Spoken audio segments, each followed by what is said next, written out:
Hello, this is a video on how to save more money. You must spend some time and effort doing each of these, so it is dependent on how much value you think you can get out of the remaining time and effort you have. Please press the like button to boost the video's algorithm and share this video to help out more people. Do subscribe if you like my video. In this video, I'll be going through some of the ways to help you save more money.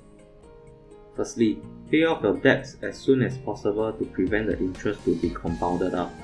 Start by paying off the debt with the highest interest rate first, as it compounds the fastest. Secondly, cut down on your grocery budget. Most people, after they do a budget, are shocked to find out how much they are actually spending at the grocery store every month.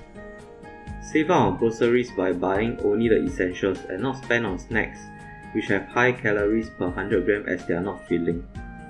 If you want to have snacks, choose those which are cheap but have low calories per 100 gram, like choosing instant noodles over potato chips, even though fruits would be the best option instead.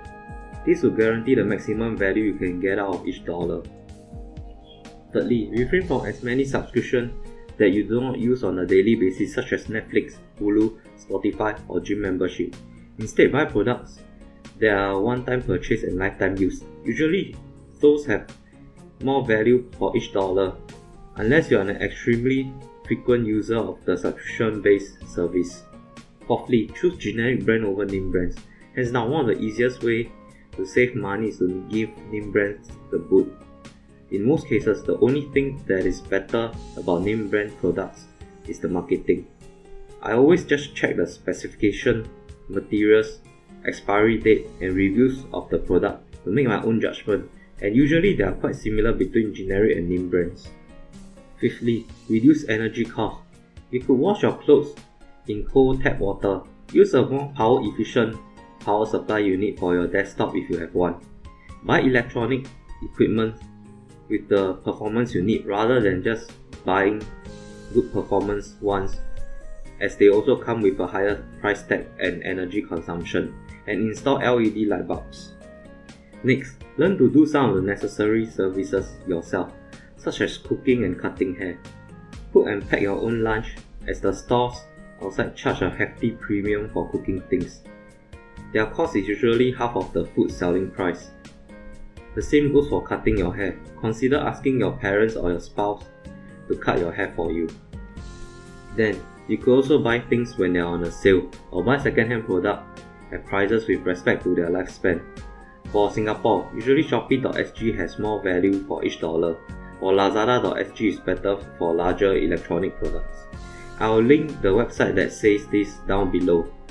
Carousell.sg is also a good place to get cheap quality goods, especially used laptops, desktops, and other expensive products. A bonus of this video will be sharing where I buy my stuff for the best value. I buy second-hand expensive products on Carousell, such as laptop, desktop, monitors.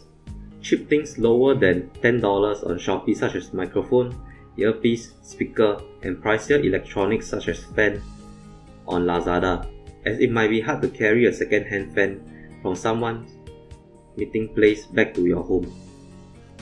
Retail shops sell things for daily use cheaper than what you can find online, such as mouthwash, soaps, and home fragrance. Usually you can find electronics and other higher priced items at a cheaper price by ordering online. Check out local e-commerce websites that sell second-hand products, and retail shops to find the best prices. Usually the price trends should be the same. Now we have come to the end of this video. What are your thoughts? And if you have any evergreen ideas for my next video, let me know in the comments below. Thank you for watching.